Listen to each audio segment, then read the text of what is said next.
Welcome to easy class by മൂസിയിലേക്ക് എല്ലാവർക്കും സ്വാഗതം. നമ്മൾ ഓൾറെഡി ഒന്നാമത്തെ ചാപ്റ്റർ ആയ a very old men with enormous wings by Gabriel Garcia Marquez എന്ന സ്റ്റോറി കംപ്ലീറ്റ് ലൈൻ വൈസ് ആയിട്ട് നോക്കിയല്ലേ. ഇനി ഒന്ന് ജസ്റ്റ് എന്താണ് സ്റ്റോറി എന്ന് മലയാളത്തിൽ പറഞ്ഞു തരാം. ഈ കഥയിലെ മെയിൻ ക്യാരക്ടേഴ്സ് ആണ് ഓൾഡ് മേന്, പെലായോ, പിന്നെ പെലായോയുടെ വൈഫ് ആയിക്കാണ്ട് എലിസേൻഡ, പിന്നെ സ്പൈഡർമാൻ, പിന്നെ നെയ്ബർഹുഡ്. അപ്പോൾ ഈ സ്റ്റോറിയിൽ മെയിനായി മേജിക്കൽ റിയലിസം ആണ് യൂസ് ചെയ്യുന്നത്. അപ്പോൾ മേജിക്കൽ റിയലിസം എന്നാൽ ഡെയിലി അപ്പോൾ ലൈഫിൽ നടക്കുന്ന സിറ്റുവേഷൻ, ആ ഒരു സിറ്റുവേഷൻ മേജിക്കൽ ആയി കാര്യം ഇൻക്ലൂഡഡ് ആക്കിയിട്ടുള്ളതാണ്. അപ്പോൾ മേജിക്കൽ റിയലിസം എന്ന് പറയുന്നത് അതായത് നമ്മൾ സ്വാഭാവികമായിക്കാണ്ടിൽ കാര്യത്തിൽ കുറച്ച് മേജിക്കൽ ആയിക്കാണ്ട് എലമെന്റ് ഒക്കെ കൂടി ചേർന്നത്. ഈ സ്റ്റോറിയിൽ സൂപ്പർ നാച്ചുറൽസ് ആയ രണ്ട് വ്യക്തികളെ കാണാം. ഒന്ന് ഓൾഡ് മാൻ വിത്ത് വിങ്സും രണ്ടാമത്തെ സ്പൈഡർ ഗേളുമാണ്. അപ്പൊ ഇനി നമുക്ക് സ്റ്റോറി സ്റ്റാർട്ട് ചെയ്യാം. അപ്പോൾ ഉച്ചയായിട്ട് പോലും തീരെ വെളിച്ചമില്ലാത്ത ഒരു ദിവസമായിരുന്നു. പെലായോ വീട്ടിലേക്ക് തിരിച്ചു വരികയായിരുന്നു. അപ്പോഴാണ് വീടിന്റെ അടുത്ത് മണ്ണ് ഇളകുന്നത് കാണുന്നത്. പക്ഷെ എന്താണെന്ന് വ്യക്തമായി മനസ്സിലായില്ല. എന്നിട്ട് അടുത്തു പോയി നോക്കി. ഒരു വൃദ്ധനായിരുന്നു അത്. ആ വൃദ്ധന് മണ്ണിൽ മുഖം താഴ്ത്തി കിടക്കുകയായിരുന്നു. അയാൾ എഴുന്നേൽക്കാൻ നോക്കുന്നുണ്ട്, പക്ഷെ പറ്റുന്നില്ല. അതിന് കാരണം ആ വൃദ്ധനായ മനുഷ്യന് രണ്ട് വലിയ ചിറകുകളുണ്ട്. ആ പെലായോ പേടിച്ചു പോയി അത് കണ്ടപ്പോൾ. എന്നിട്ട് വീട്ടിലേക്ക് പോയപ്പോൾ ഭാര്യയായ എലിസേണ്ട കുട്ടിക്ക് വയ്യാത്തത് കൊണ്ട് തുണി നനച്ച് തലയിൽ വെച്ചു കൊടുക്കുകയായിരുന്നു. എന്നിട്ട് ഭാര്യയും കൂട്ടി വൃദ്ധനെ കാണാൻ വന്നു. അപ്പോൾ വൃദ്ധനെ പറ്റി പറയുകയാണെങ്കിൽ ആ ഓൾഡ് മാന്റെ ഡ്രസ്സൊക്കെ വളരെ മുഷിഞ്ഞതായിരുന്നു. അയാള് കഷണ്ടിയായിരുന്നു. വളരെ കുറച്ച് രോമങ്ങൾ ഉണ്ടായിരുന്നുള്ളൂ. പിന്നെ അയാൾക്ക് പല്ലുകൾ കുറവായിരുന്നു. വലിയ കഴുകന്റെ പോലുള്ള ചിറകുകൾ മണ്ണിൽ കുടുങ്ങിക്കിടക്കുകയായിരുന്നു.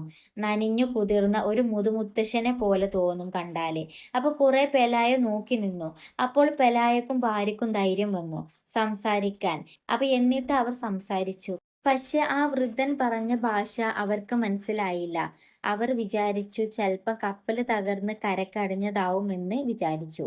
എന്നിട്ട് അവർ അയൽവാസിയായ ഒരു സ്ത്രീയെ വിളിച്ച് കാണിച്ചു. ആ സ്ത്രീ ഒരൊറ്റ നോട്ടം നോക്കിയുള്ളൂ.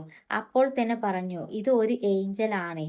അപ്പം നിങ്ങളുടെ കുഞ്ഞിന് കൊണ്ടുപോകാൻ വന്നതാണ്. കാരണം കുട്ടി അസുഖം വന്ന് കിടക്കാണ്. അതുകൊണ്ട് കുട്ടി മരിക്കാൻ പോകാണ് എന്നാണ് പറയുന്നത്. അങ്ങനെ ആ ഓൾഡ് മേൻ ഒരു മാലാഖന്റെ പേര് കിട്ടാണ്. രാത്രി ആയപ്പോൾ പെലായോ ആ ഓൾഡ് മേനെ വലിച്ച് കൊണ്ടുപോയി കോഴിക്കൂട്ടിലിട്ടു. അന്ന് രാത്രി തന്നെ കുട്ടിയുടെ അസുഖം പെട്ടെന്ന് മാറി. അപ്പോൾ അവർക്ക് സന്തോഷമായി. അങ്ങനെ ആ ഓൾഡ് മേനോട് സഹതാപം തോന്നിയിട്ട് അവർ തീരുമാനിക്കുകയാണ്, ഒരു ഷിപ്പിൽ 3 ദിവസത്തെ വെള്ളവും ഭക്ഷണവും വെച്ച് ഷിപ്പിൽ വിടാം. പിന്നെ ആ ഒരു ഓൾഡ് മാന്റെ വിധി എന്ന് അവർ തീരുമാനിച്ചു. പക്ഷെ നേരം വെളുത്തപ്പോൾ ആ ഓൾഡ് മാന്റെ കാര്യം ഒക്കെ എല്ലാവരും അറിയുകയും ഒരുപാട് ആളുകൾ കൂടിന്റെ അടുത്ത് നിൽക്കുന്നതാണ് പെലായയും അദ്ദേഹത്തിന്റെ ഭാര്യയും കാണുന്നത്. അവർ ഭക്ഷണം ആ ഓൾഡ് മേന് എറിഞ്ഞു കൊടുക്കുന്നുണ്ടായിരുന്നു. അവർ മാലാഖ ആയിട്ടല്ല ആ ഒരു വൃദ്ധനെ കണ്ടത്, മറിച്ച് ഒരു സർക്കസ് എനിമലിനെ പോലെയാണ് അവിടെ കൂടി നിന്ന ആളുകൾ കണ്ടത്. അപ്പോൾ പിന്നെയും ആളുകൾ വന്ന് പെലായയുടെ വീട് ഒരു ചന്ത പോലെയായി. അവസാനം പട്ടാളത്തെ വിളിച്ചാണ് ആളുകളെ ഓടിപ്പിക്കുന്നത്. അവർ ഒരു കാര്യം തീരുമാനിക്കുകയാണ്, വീടിന് ചുറ്റും വേലി കെട്ടാൻ, എന്നിട്ട് അകത്തേക്ക് കയറാൻ ഒരു ഫീസ് കൂടി വെക്കാന്ന്. 5 പൈസയാണ് ഫീസ് ആയിക്കാണ്ട് വെച്ചത്. വളരെ ദൂരത്ത് നിന്ന് വരെ കാണാൻ ആളുകൾ വന്നു. പക്ഷേ എന്ത് നടന്നിട്ടും ഓൾഡ് മേന് ഒരു അനക്കവും ഇല്ലായിരുന്നു. ആ ഓൾഡ് മേന് ഭയങ്കര ക്ഷമയായിരുന്നു. കാരണം ഒരുപാട് രോഗികളായ ആളുകൾ വന്നിട്ട് തൂവൽ പറിക്കും, അതേപോലെ തൊടും ഒക്കെ ചെയ്യും. കാരണം അവർ വിശ്വസിക്കുന്നത് അസുഖം മാറും എന്നാണ്. അതുപോലെ കോഴികൾ ആ ഒരു വൃദ്ധനെ കൊത്തുമായിരുന്നു. കാരണം ആ ഓൾഡ് മാന്റെ ചിറകിൽ ഒരുപാട് പ്രാണികളുണ്ട്, അതിനെ തിന്നാൻ വേണ്ടിയാണ്.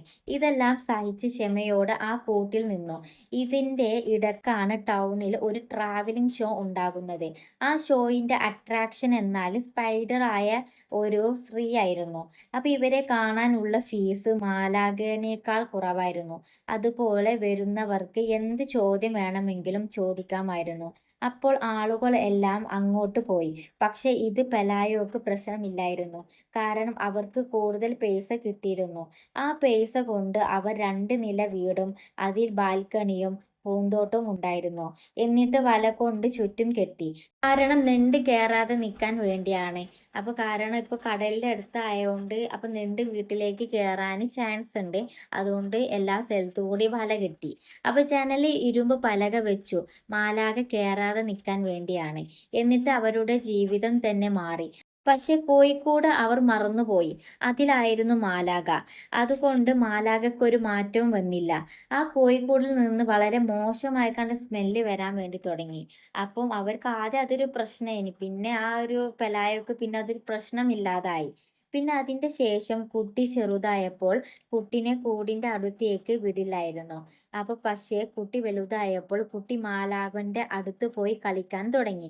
അങ്ങനെ 2 പേർക്കും ഒരുമിച്ച് ചിക്കൻ ബോക്സ് വന്നു.